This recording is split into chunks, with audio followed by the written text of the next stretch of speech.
بسم الله الرحمن الرحيم. الحمد لله وكفى وسلام على عباده الذين اصطفى. أما بعد، أعوذ بالله من الشيطان الرجيم. بسم الله الرحمن الرحيم.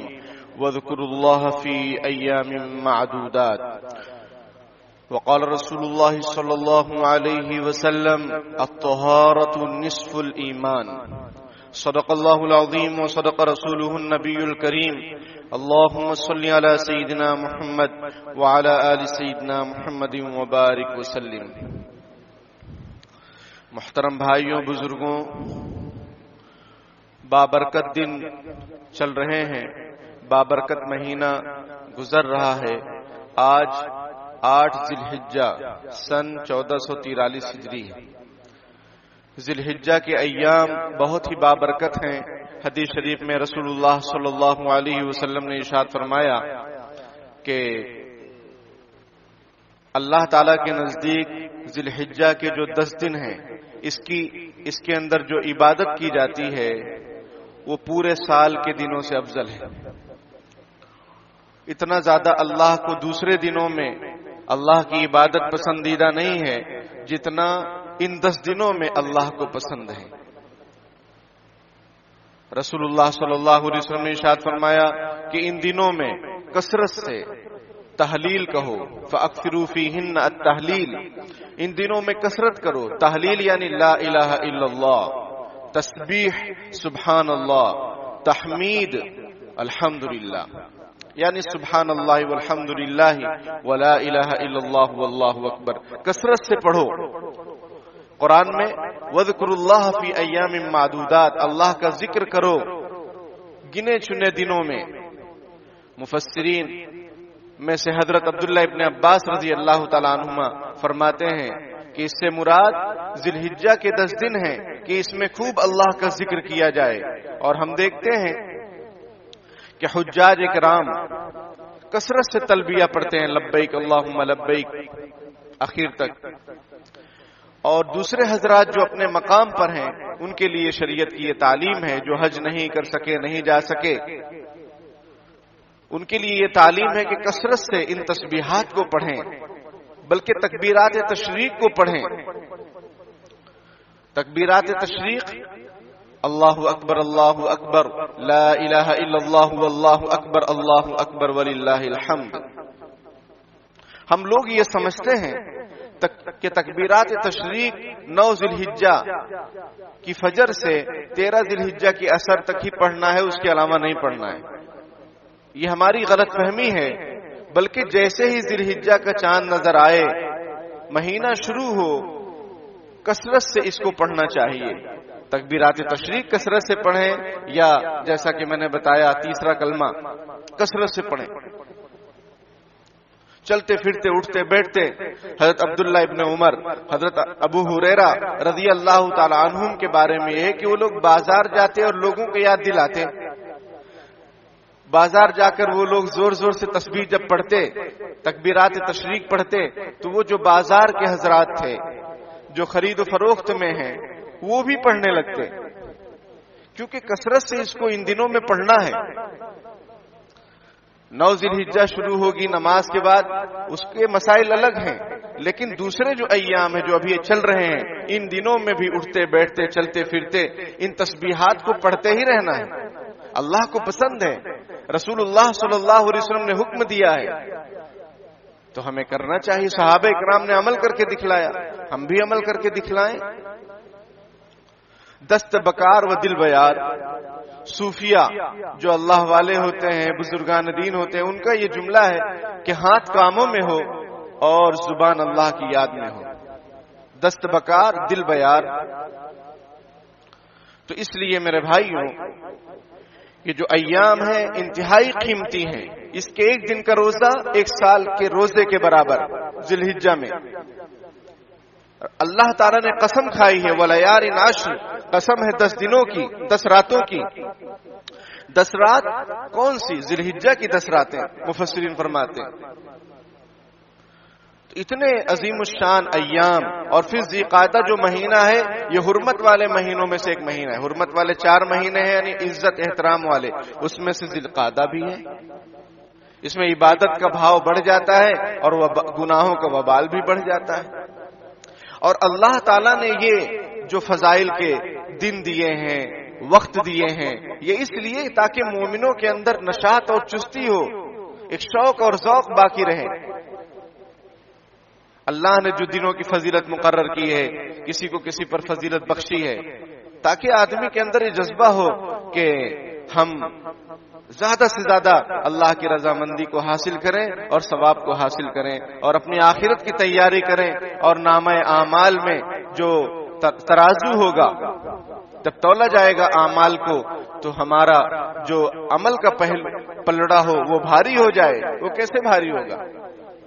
اعمال ہی سے تو بھاری ہوگا۔ تو میرے بھائیوں، پھر کل کا جو دن ہے یعنی سنیچر 9 ذی الحجہ ہے، اسے عرفہ کا دن کہا جاتا ہے۔ اس میں حجاج اکرام وقوف عرفہ کرتے ہیں، جو حج کا ایک بڑا رکن ہے، اس کے بغیر حج نہیں ہوتا ہے۔ تو حاجی وہاں دعاؤں میں، گریہ زاری میں مشغول ہوں گے۔ دوسرے لوگ کیا کریں؟ دوسرے لوگ روزہ رکھیں۔ حاجی روزہ رکھے یا نہ رکھے، اگر روزہ رکھنے کی وجہ سے وقوف عرفہ میں کہ اعمال میں اگر کمی آتی ہو تو حاجی کے لیے مستحب یہ ہے کہ روزہ نہ رکھے، اور دوسرے جو ہم لوگ ہیں ان کے لیے مستحب اور سنت یہ ہے کہ روزہ رکھیں، عرفہ کا روزہ خاص طور پر۔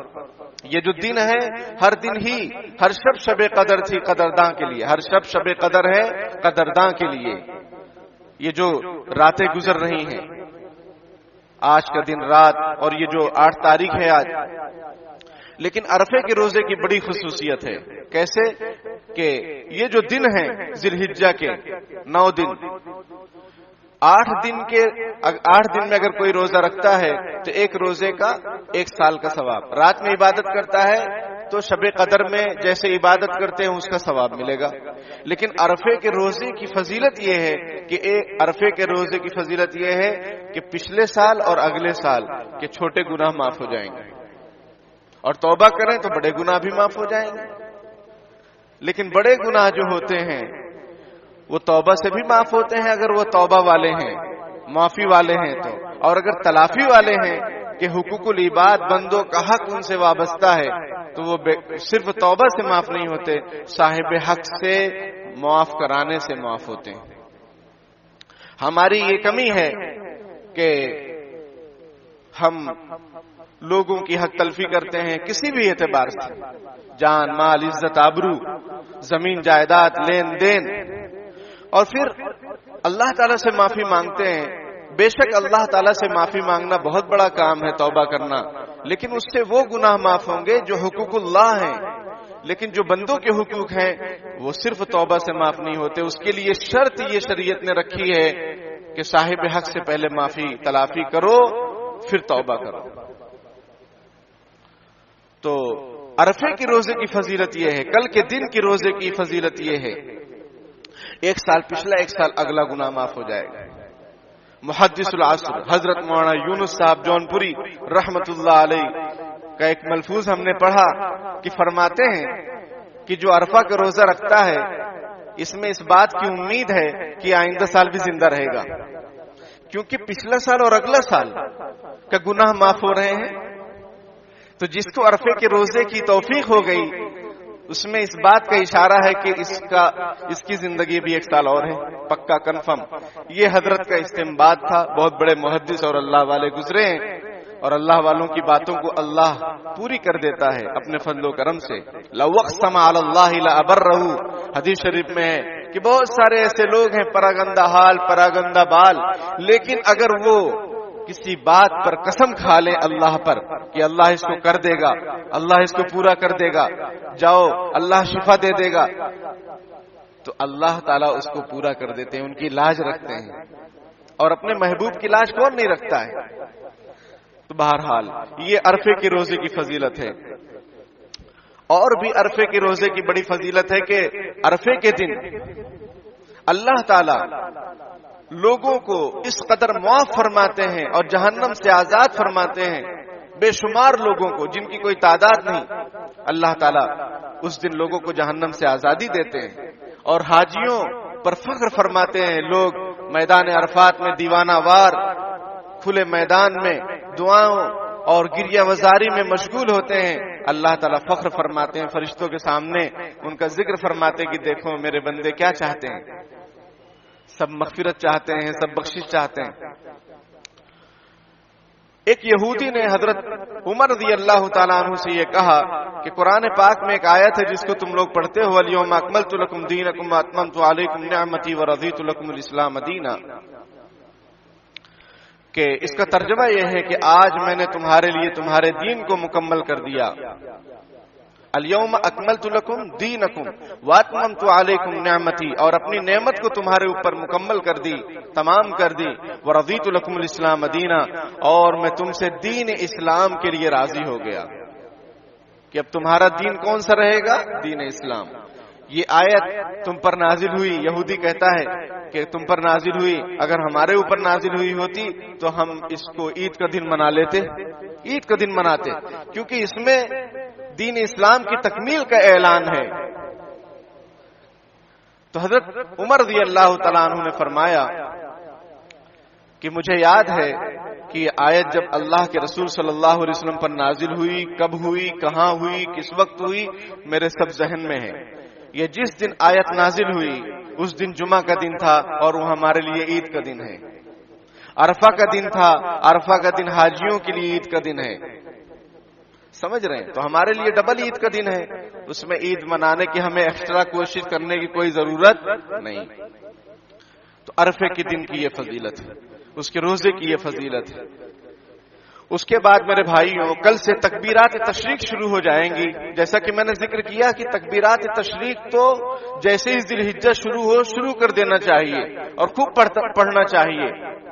اللہ تعالیٰ نے قرآن میں ذکر ایک ایسی عبادت ہے جس کے بارے میں کثرت کا حکم فرمایا ہے، یا ایھا الذین آمنوا اذکروا اللہ ذکرا کثیرا، اے ایمان والو اللہ کا ذکر کرو کثرت کے ساتھ۔ کئی جگہ پر قرآن میں کثرت کے ساتھ اللہ کو یاد کرو، کثرت سے اللہ کو یاد کرو۔ ایمان والوں کو یہ خطاب ہے، اور منافقین کی نشانی یہ بیان کی گئی ہے کہ وَلَا يَذْكُرُونَ اللَّهَ إِلَّا قَلِيلًا، کہ وہ اللہ کو بہت تھوڑا یاد کرتے ہیں۔ منافقین کی یہ صفت ہے، یہ کوالٹی ہے کہ وہ اللہ کو کتنا یاد کرتے ہیں؟ بہت کم۔ اور مومنین کو صفات، مومنین کی صفات، عقل مندوں کی صفات جو قرآن ذکر کرتا ہے اور خطاب کرتا ہے وہ کثرت سے۔ بلکہ ایک جگہ پر اللہ تعالیٰ فرماتے ہیں کہ عقل مند لوگ وہ ہیں الذین یذکرون اللہ قیاما وقعودا وعلی جنوبہم، جو کھڑے بیٹھے لیٹے اللہ کو یاد کرتے ہیں، یہ عقل مند ہیں۔ تو اس لیے میرے بھائیوں ہمیں کثرت سے اب بھی جتنا بھی وقت بچا ہے چلتے پھرتے اٹھتے بیٹھتے فالتو بحثوں میں، فالتو کاموں میں، فالتو جگہوں میں اپنے آپ کو بچائیں، اپنے آپ کو بچائیں، بلکہ ان وقتوں کو اللہ کی یاد میں صرف کر دیں۔ قیامت کے دن جنتی کو صرف اسی بات کا افسوس ہوگا جنت میں، جب وہ دیکھے گا کہ مجھے اتنا اجر و ثواب مل رہا ہے اور مجھے جنت میں جانا ہے، تو اسے اس بات کا افسوس ہوگا کہ جو لمحے اللہ کی یاد کے بغیر دنیا میں گزر گئے انہی پر اس کو افسوس ہوگا کہ کاش کہ ان لمحات میں میں اللہ کا ذکر کر لیتا تو آج میرا مقام اور بلند ہوتا۔ تو کل افسوس کرنے سے کیا فائدہ ہوگا؟ کوئی فائدہ نہیں ہوگا۔ آج جو کرنا ہے وہ کر لینا چاہیے۔ اللہ نے موقع عطا فرمایا، زندگی عطا فرمائی، لمحات نصیب فرمائے، صحت نصیب فرمائی، حالات کو اللہ پاک نے سازگار فرما دیا ہے، نہ لاک ڈاؤن ہے، نہ کورونا وائرس ہے، سمجھ رہے؟ اللہ کا کتنا بڑا کرم ہے۔ ہم نے اور آپ نے وہ حالات بھی دیکھے ہیں جب نفسا نفسی کا عالم تھا، روزانہ 10-12 جنازے ہو رہے تھے، کیسا ایک قیامت کا سما تھا، لیکن اللہ پاک نے عافیت کا معاملہ فرمایا تو اس کی ہم قدر کریں۔ حدیث شریف میں ہے کہ 5 چیزوں کی قدر کرو 5 چیزوں سے پہلے، حیاتک قبل موتک، اپنی زندگی کی قدر کرو موت سے پہلے۔ موت آ جائے گی پھر کیا کہو گے؟ لولا اخرتنی الی اجل قریب، کہ اے اللہ، فیقول ربی، آدمی کہے گا اذا جاءہم الموت، جب موت اس کے پاس آئے گی تو کہے گا اے اللہ مجھے تھوڑا مہلت دے دیجئے۔ کیا کرنا ہے مہلت لے کر؟ فاصدق، میں صدقہ خیرات کروں، واکن من الصالحین، اور میں نیک لوگوں میں شامل ہو جاؤں. آدمی یہ تمنا کرے گا، لیکن ولن یؤخر اللہ نفسا اذا جاء اجلها، اللہ ہرگز کسی کو مہلت نہیں دیتا، اور موت کے وقت کو اللہ تعالی ہرگز نہیں مؤخر کرتا، نہیں ٹالتا جب اس کا وقت آ جاتا ہے. تو اس لیے میرے بھائیوں، خوب ذکر فکر کرے، چلتے پھرتے اٹھتے بیٹھتے، بازار میں ہو، گھر میں ہو، کہیں پر بھی ہو، تکبیرات تشریق پڑھیں، تیسرا کلمہ پڑھیں. اب کل سے اصولی طور پر شریعت کے قانون کے اعتبار سے فجر سے اور 13 ذی الحجہ تک، یعنی 5 دن تکبیرات تشریق پڑھنی ہے. ہر فرض نماز کے بعد مرد کو بھی عورت کو بھی، مرد کو بلند آواز سے، عورت کو آہستہ آواز سے. 23 نمازیں ہوتی ہیں عصر تک، اور عید کو ملا لو تو 24 نمازیں. تو ان 24 نمازوں کے بعد بآواز بلند فجر کی نماز سے لے کر، کل اتوار ہے، اتوار، پیر، منگل، بدھ، سمجھ رہے ہیں جی، 9 ذی الحجہ سے لے کر، کل 9 ذی الحجہ ہے، 9 ذی الحجہ، 10، 11، 12، 13 ذی الحجہ تک، یہ 5 دن، اس کے عصر تک تکبیرات تشریق پڑھنا ہے. عصر میں پڑھنا ہے، مغرب سے پھر 14 ذی الحجہ شروع ہو جاتی ہے، تاریخ بدل جاتی ہے، پھر نہیں پڑھنا ہے، مرد کو بھی عورت کو بھی. سنیچر سے یہ کہہ رہے تھے، سنیچر سے، کل سنیچر ہے، کل کی فجر سے لے کر بآواز بلند مردوں کو، کوئی شرم کی بات نہیں، اس میں کیا شرمانا ہے، بآواز بلند پڑھیں، سب پڑھیں، اور خواتین اپنے گھروں میں پڑھیں. ہر ایک پر یہ واجب ہے، چاہے مسافر ہو، چاہے مقیم ہو، چاہے دیہات میں ہو، چاہے شہر میں ہو، ہر ایک کے لیے یہ تکبیرات پڑھنا واجب ہے. مرد حضرات تو ان کو یاد دہانی ہو جاتی ہے، ایک مجمع رہتا ہے مسجد میں، لیکن خواتین، ان کو آپ سمجھائیے، ان کو بتلائیے کہ وہ بھی اہتمام کریں، ان پر بھی واجب ہے. نہیں ادا کریں گی، نہیں پڑھیں گی، واجب کا گناہ ہوگا چھوڑنے کا. اور اس کا وقت نماز کے بعد فوراً ہے، بات چیت کر لیے، تکبیر کا وقت ختم ہو گیا، سمجھ رہے ہیں، بات چیت کر لیے، اٹھ کر چل دیے، تکبیر کا وقت ختم. اور کسی کی اگر رکعت چھوٹی ہے تو رکعت پوری کرنے کے بعد آہستہ آواز میں تکبیرات تشریق پڑھے. پڑھنا سب کو ہے، چاہے وہ مسبوق ہو چاہے مقتدی ہو. عورتوں کے لیے علماء اکرام نے آسانی کے لیے ایک طریقہ یہ بتلایا ہے کہ ان کو یاد رہے تکبیرات تشریق پڑھنا ہے ہر نماز کے بعد، تو ان کی جو گھر کی مسجد ہے جہاں وہ نماز پڑھتی ہیں، وہاں پر ایک چٹ لگا دیں سامنے دیوار پر کہ تکبیرات تشریق لکھ کر. سمجھ میں آئی بات؟ تاکہ نماز کے بعد جب اس پر نظر پڑے تو یاد آ جائے اور پڑھ لیں. شروع میں 1 آدھ دن یا 1 آدھ 2 وقت میں یہ بھول بھلیا کا معاملہ ہوگا، بعد میں پھر یاد ہو جائے گا، پکا ہو جائے گا. اور جو 10 دن تک پڑھتے ہیں، شروع سے پڑھتے ہیں، آپ بھی ابھی سے شروع کر دیں نماز کے بعد سے، تو آپ بھی نہیں بھولیں گے. پھر نیا نیا ہوتا ہے، اس لیے پھر بھول بھلیا کا معاملہ ہوتا ہے. تو یہ تکبیرات تشریق کا معاملہ ہے. اس کا پس منظر کیا ہے، یہ کیوں پڑھنا چاہیے؟ یہ سنت ہے، آپ صلی اللہ علیہ وسلم نے پڑھا، صحابہ اکرام نے پڑھا.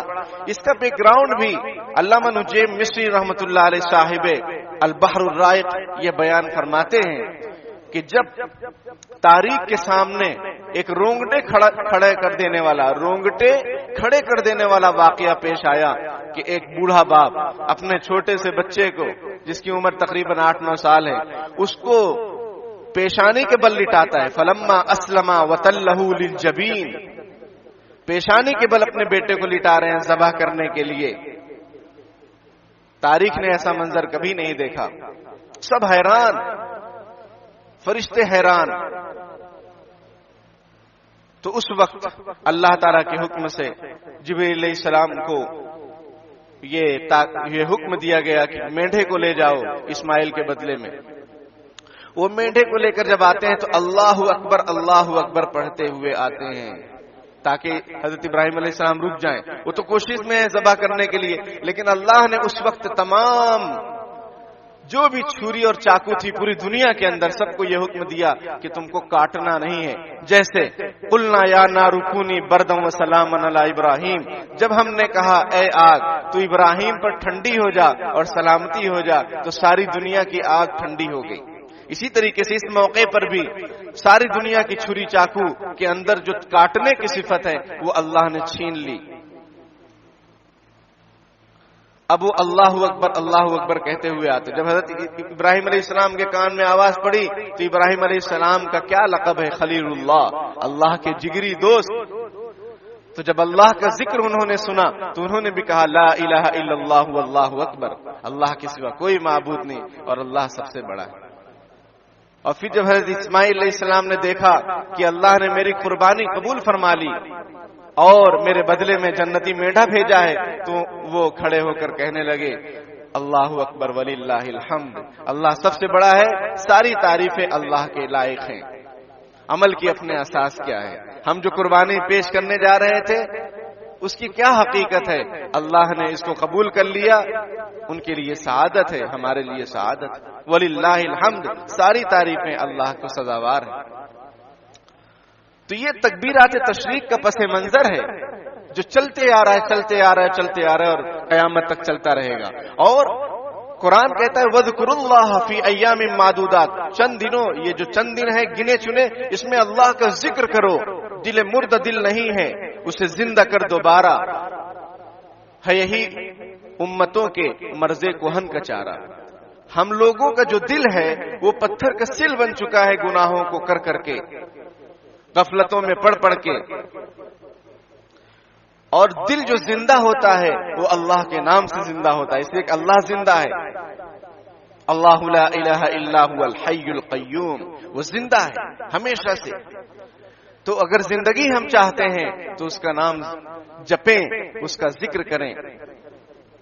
تو جب ذکر کرتا ہے بندہ، حدیث شریف میں ہے، اس کا دل زندہ ہو جاتا ہے، اور جو ذکر نہیں کرتا ہے اس کا دل مردہ ہو جاتا ہے. تو ان دنوں میں خوب اللہ کا ذکر کریں. یہ چمن معمور ہوگا نغمہ توحید سے، شب گریزاں ہوگا آخر، شب گریزاں ہوگی آخر جلوہ خورشید سے. جب تاریک رات ہوتی ہے تو یہ کیسے روشن ہوتی ہے؟ جلوہ خورشید سے. جب سورج نکلتا ہے سارا اندھیرا پن ختم ہو جاتا ہے. اسی طریقے سے یہ چمن معمور ہوگا، یعنی یہ دنیا معمور ہوگی کس سے؟ نغمہ توحید سے، اللہ کے نام سے، اللہ کے ذکر سے. ایک وقت آئے گا کہ پوری دنیا میں اسلام کا غلبہ ہوگا، اور یہ حدیث شریف میں ہے. تو اپنے شہر کو، اپنی مسجدوں کو، اپنے در و دیوار کو، اپنی گلیوں کو اللہ کے نام سے معمور کر دینا چاہیے، آباد کر دینا چاہیے.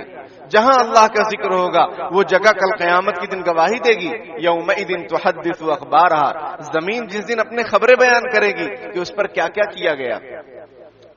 اور ایک سنت یہ ہے عید الاضحیٰ کے دن کہ بلند آواز کے ساتھ تکبیرات تشریق ایک راستے سے پڑھتے ہوئے آئیں اور دوسرے راستے سے پڑھتے ہوئے جائیں. عید الفطر کے موقع پر آہستہ آواز سے، یہ بھی سنت کا خیال رکھیں. تو تکبیرات تشریق کی یہ مسائل ہیں اور یہ فضائل ہیں، اس کا خیال رکھیں اور اس پر عمل کریں. اس کے بعد چاند رات تو عید الفطر میں ہوتی ہے، عید کی رات، عید الاضحیٰ کی رات. حدیث شریف میں ہے کہ جو دو عیدوں کی راتوں میں عبادت کرے گا اس کا دل اس دن زندہ رہے گا جس دن لوگوں کے دل مر جائیں گے. یعنی قیامت کے دن ہولناکی کی وجہ سے لوگوں کے دلوں پر ایک مردنی چھا جائے گی. لیکن جو ان دو راتوں میں عبادت کرے گا، عید الفطر کی رات میں اور عید الاضحیٰ کی رات میں. عید الفطر کی جو رات ہوتی ہے وہ چاند رات ہوتی ہے، اور یہ 10ویں ذی الحجہ کی رات ہوتی ہے، عید الاضحیٰ کی رات. اس میں عبادت کا اہتمام کریں،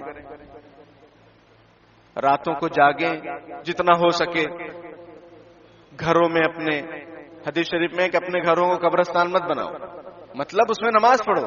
مطلب قبرستان میں سجدہ کرنا جائز نہیں، قبرستان میں قبر کے سامنے سجدہ کرنا جائز نہیں. یہی تو مطلب نکل رہا ہے، نکالو دھیان سے. تو اپنے گھروں کو قبرستان نہ بناؤ، مطلب اس میں نماز پڑھو، اللہ کے سامنے سجدہ کرو، تو نوافل کے ذریعے سے اپنے گھروں کو آباد کریں۔ آج لوگ پریشان ہیں، گھروں میں کسی پر اثر ہے، کس پر اثر ہے، یہ بے ہوش ہو رہا ہے، وہ اس پر سواری آ رہی، اس پر سواری آ رہی، تو بھائی عبادت نہیں ہوگی، قرآن کی تلاوت نہیں ہوگی، نمازیں نہیں پڑھی جائیں گی، تو رحمت کے فرشتے کہاں آئیں گے؟ پھر شیاطین اور جو 26 قسم کے جنات ہیں انہی کا بسیرا ہوگا، انہی کا ڈیرا ہوگا۔ تو اپنے گھروں کو آباد کریں اللہ کے ذکر سے، اللہ کی فکر سے، عبادات سے۔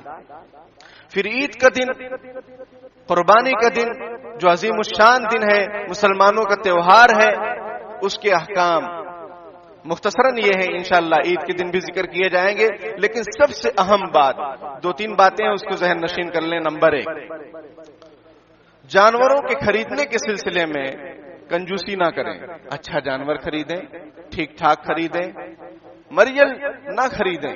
قاری رشید اجمیری صاحب دامت برکاتہم ابھی پچھلے مہینے یہاں آئے بھی تھے ناگپور میں، جامعہ اشرفیہ راندر سورت میں حضرت شیخ الحدیث ہیں ایک مدرسے کے، تو حضرت فرماتے ہیں کہ میرے پاس ایک آدمی بکرے کو اٹھا کر لے کر آیا کہ حضرت یہ چلے گا؟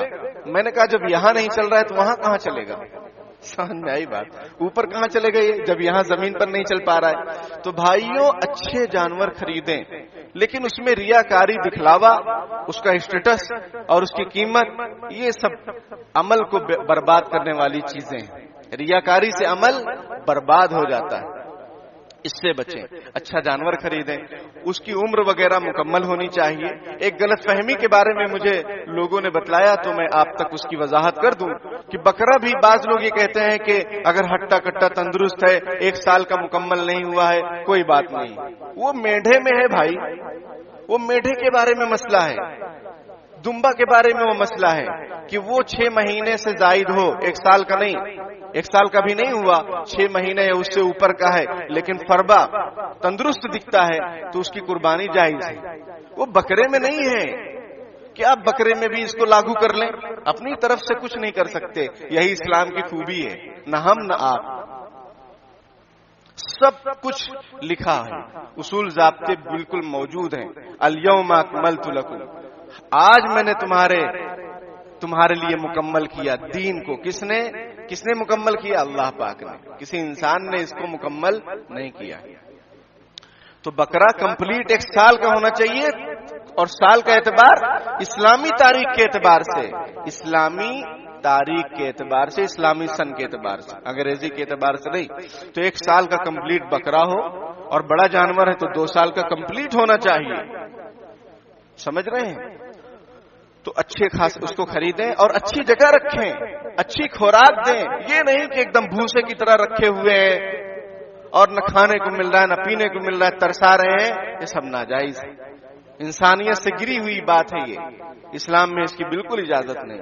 اچھے سے اس کو کھلاؤ پلاؤ، اچھی جگہ رکھو۔ آج کل بارش کا موسم ہے تو یہ نہیں کہ اس کو باہر چھوڑ دیو، بھیگ رہا ہے، کیچڑ میں کھڑا ہے، بیٹھنے کے لیے بیچارے کو جگہ نہیں ہے، ایسا نہیں ہونا چاہیے، اس کا خیال رکھنا چاہیے۔ اسی طریقے سے ہم جس وطن میں، جس ملک میں رہتے ہیں، یہ جمہوری ملک ہے، لوگ قانون کی پاسداری کریں یا نہ کریں، ہمیں اپنے ملک کے آئین، اس سے بڑھ کر شریعت کے آئین اور قرآن و حدیث کے جو اصول ضوابط ہیں اس کو فالو کرنا ہے پہلے نمبر پر۔ دوسرے نمبر پر جمہوریت کا بھی خیال رکھنا ہے کہ جانور ایسی جگہ نہ باندھ دیں کہ آنے جانے والوں کو تکلیف ہو دیکھ کر، سمجھ رہے ہیں؟ تو اس کا بھی خیال رکھیں۔